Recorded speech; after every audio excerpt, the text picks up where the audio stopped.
Okay, so today's a pretty exciting day because we're building a watch that up until recently I didn't even know was possible.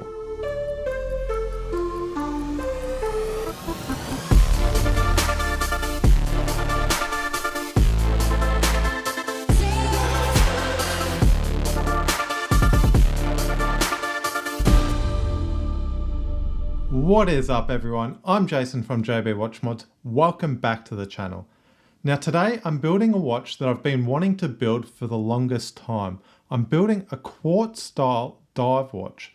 Now I'm sure as a lot of you know, a lot of the parts in the aftermarket watch building world are based around the NH35 movement. Now I recently came across a company called Meridiano. Now they make VH31 movement holders to suit NH35 watch cases.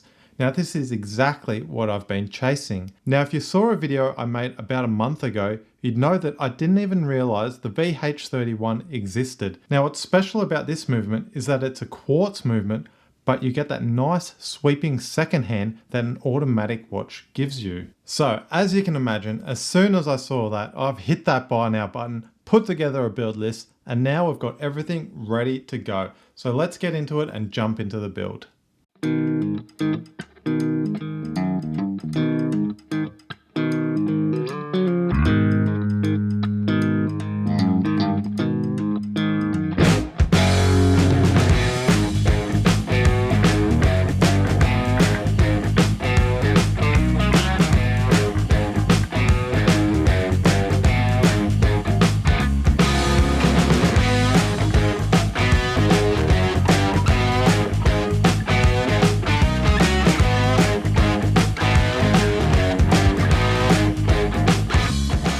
Okay, so this is our VH31 quartz movement, and it is tiny compared to your normal NH35 that we use. Now this is the magic bit of kit to make everything work, and it's that white spacer. Now your movement just clips straight into that spacer, and all you need to do is worry about lining up that crown hole. Once you've got that movement clipped into the spacer, we can grab our dial and get it ready to pair with the movement.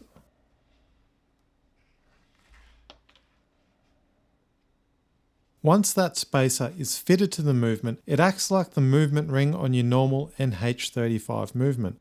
So we can go ahead and chop off the dial feet that we don't need.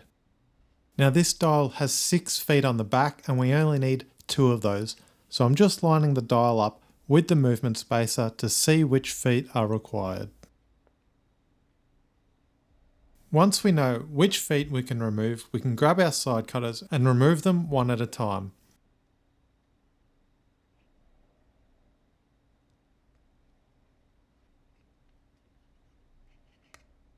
Once you remove those feet, you'll be left with a small nub where that foot once was.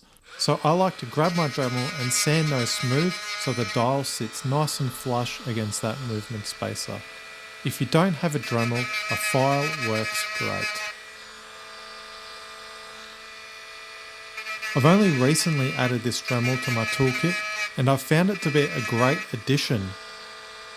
In the past, when I've had to file these feet down, I would always support the face of the dial as I'm applying pressure with the file. And sometimes this would lead to me damaging the face of the dial. But now I find that with the Dremel, I can hold the dial by the edges and sand those feet flat without putting any pressure on the dial. So for me, it's well worth that peace of mind, taking the risk out of damaging the dial.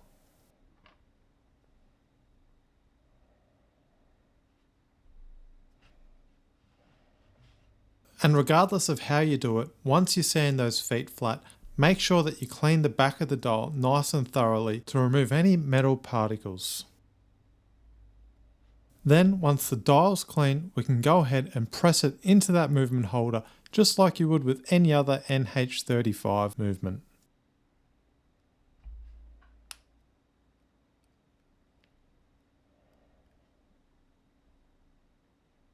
So I should say that this movement spacer is designed for your VH31 movement, which allows you to use that movement with an NH35 case and dial. Your handset, however, will have to be to suit a VH31 movement. So the company where I got this spacer from also sells the movement and handsets. And just so you know, I am not affiliated with this company in any way. I'm just super stoked that they're offering this. Now the movement doesn't come with a dummy crown stem.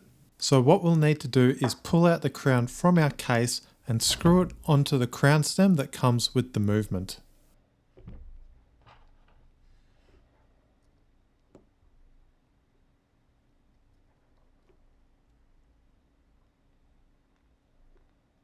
Once we screw our crown onto the crown stem, we can insert it into the movement, and this will allow us to control our movement while we're setting the hands.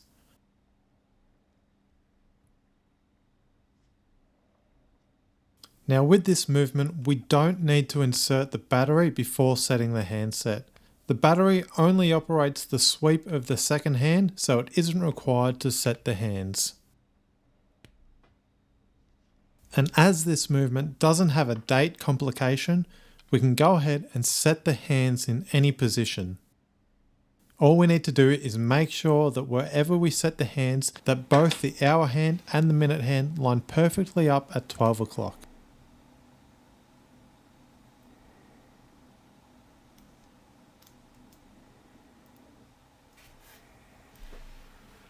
And one thing I noticed when I was setting up to press these hands on is that I could use the same pushes that I do when I'm setting the hands on an NH35. So it would be interesting to see if you could use NH35 hands on the VH31 movement. This could open up a whole new world of opportunities using this movement. Because from what I've found, part options seem to be very limited. But for now, I guess we'll just stick with what was meant to be. So now I'm just going to rotate that hour hand after it's been pressed on, just to make sure that it clears all the indices and isn't going to get hung up on anything.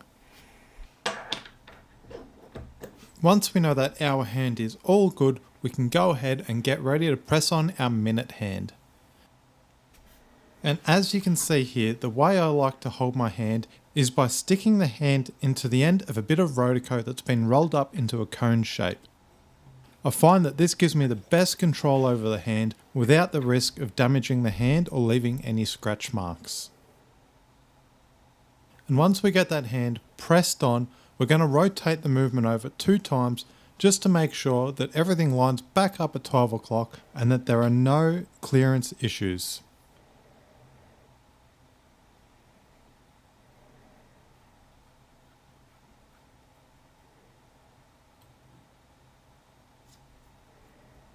And that rotoco is also great for cleaning off any fingerprints or any smudges that you find on the dial or handset.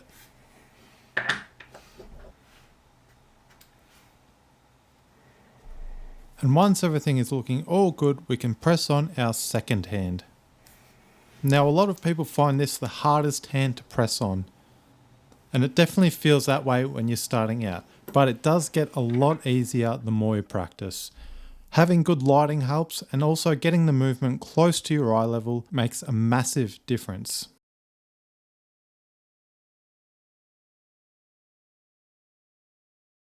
And it's worth just making a note of the clearances between each hand here. As you can see, each hand is spaced nice and evenly, and none of them are sitting at any massive angles.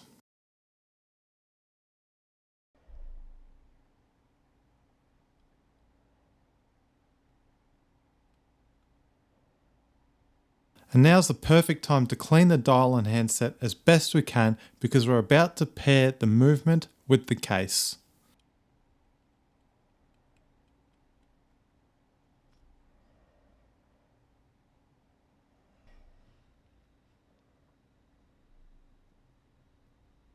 So before we pop our movement into the case, we'll put the battery into the movement just to make sure that that second hand ticks over and operates as it should. And once everything is looking all good, we can press on our minute hand. And you can see here, once we push that crown in, that second hand starts ticking away perfectly. Now I'm sure some of you out there may be concerned about the battery life when it comes to this movement.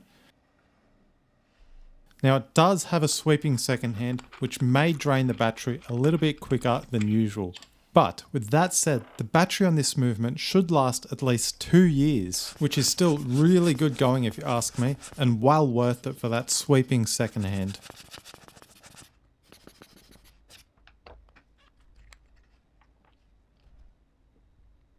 So now we need to get the case ready to accept our movement. This is the point where I grab my lens pen and air blower and clean the crystal as best as I can. Now that involves blowing out that crystal of any large dust or debris and then using the lens pen to remove any fine smudges. Once that crystal is as clean as we can get it, it's time to remove the crown stem from our movement so we can pair the two together. Now the VH31 is really good because it actually shows you on the movement where you need to push in order to remove that crown stem. Now this is a little bit of a tricky maneuver and would definitely be easier with 3 hands.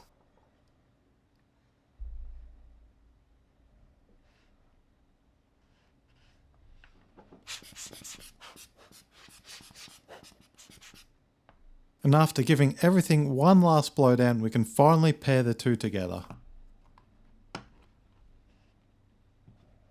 And I must admit, it feels so weird for me to see this quartz movement in the back of a dive watch case. It's definitely a first, but won't be the last.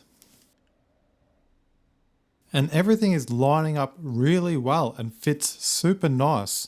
The movement is snug in the case and that crown stem hole lines up perfectly. I'm really happy with this spacer. They've done a really good job manufacturing it. So now we need to cut our crown stem down to the right length. And as you've just seen, it's sitting about 7 to 8 millimeters too long.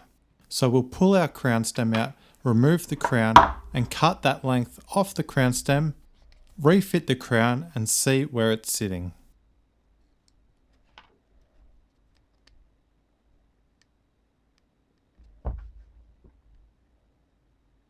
One thing I also suggest doing is after you cut that crown stem, just file or sand the end of the crown stem just to remove any sharp burrs that could damage the threads inside the crown.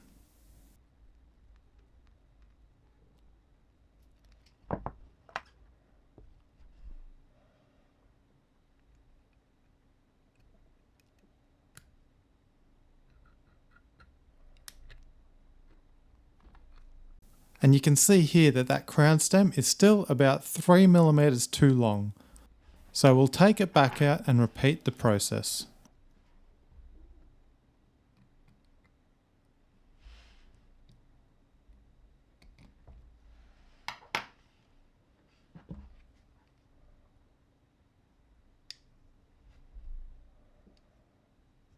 And at this stage, I notice that there's a small O-ring on the bottom of the crown. Now that O-ring has popped out from the crown tube inside the case. So I'll take it off for now and we'll put it to the side and lubricate it and install it into the case once we finish cutting this crown stem.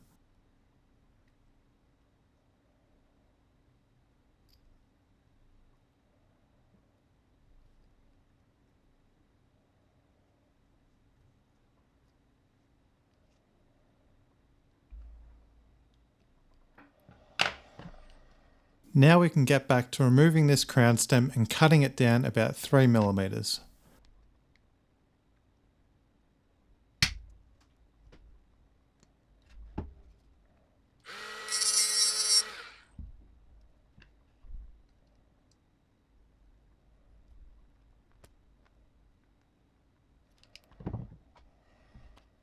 And hopefully we were able to nail that length, but let's test fit it now to see how it looks.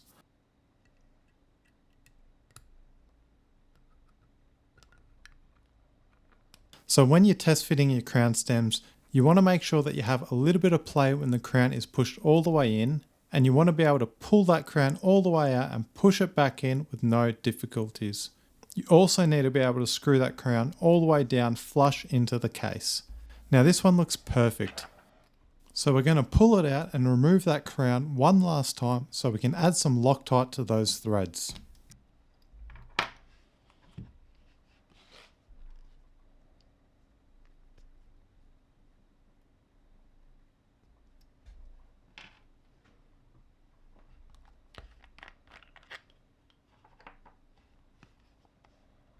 Now this is just a medium strength Loctite, and I'm applying this to stop that crown from coming loose in the future. Now I use a medium strength Loctite just so if I do need to remove the crown for any reason or any repairs in the future, it's easy to do so. And once you screw that crown all the way down, make sure you remove any excess Loctite from the threads. Now we can finally fit this crown for the final time, but first we need to lubricate that crown tube gasket and install it into the case. And we use the same lubricant that we use for our case back gasket.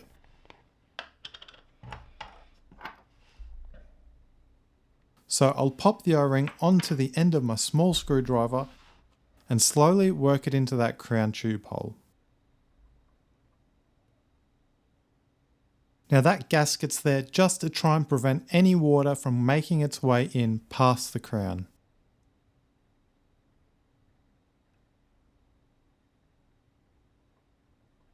And once that gasket is fully in the crown tube, I'll use my screwdriver just to make sure that it's correctly seated in its groove.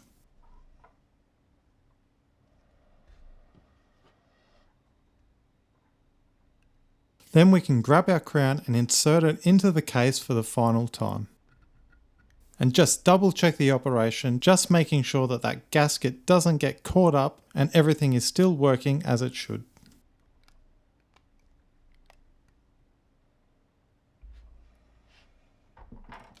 Now we can move on and do the same process for our case back gasket, just popping it in that silicone lubricant and then reinstalling it into the groove in the case.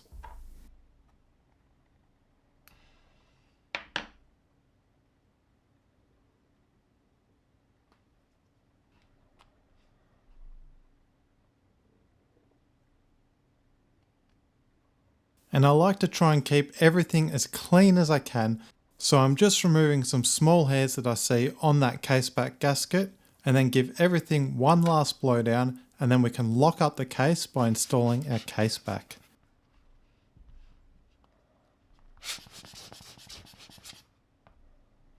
Now I always start by installing these by hand first, just to make sure that we don't cross thread our case back. Then once that case back has been run in as much as you can, we'll grab our case back tool and lock it down. Now if you're wondering where I got any of the tools that I've used in this video, I'll leave links for all the tools and parts in the description below. So now that this watch head is complete, we can move on to the final step, which is going to be installing our Jubilee bracelet. So I'll remove these spring bars from the case so we can use them on the end links in our bracelet. Now to install our bracelet, that small part of the clasp always faces the bottom of the watch. So I like to install the end link into the case, then slide the spring bar through. I then use my thumb to keep pressure on that spring bar while using my small screwdriver to push the spring bar into place. Then we can locate the spring bars into the case holes with that small screwdriver and then move on to the other side and repeat the process.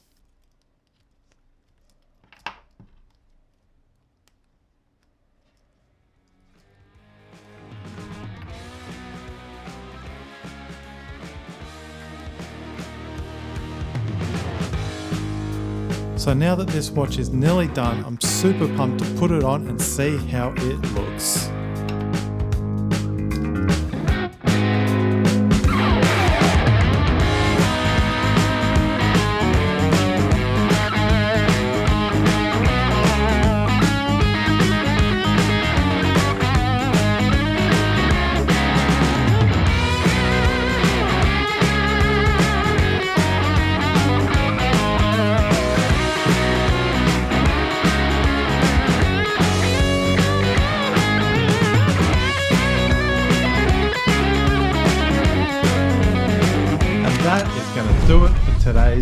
build.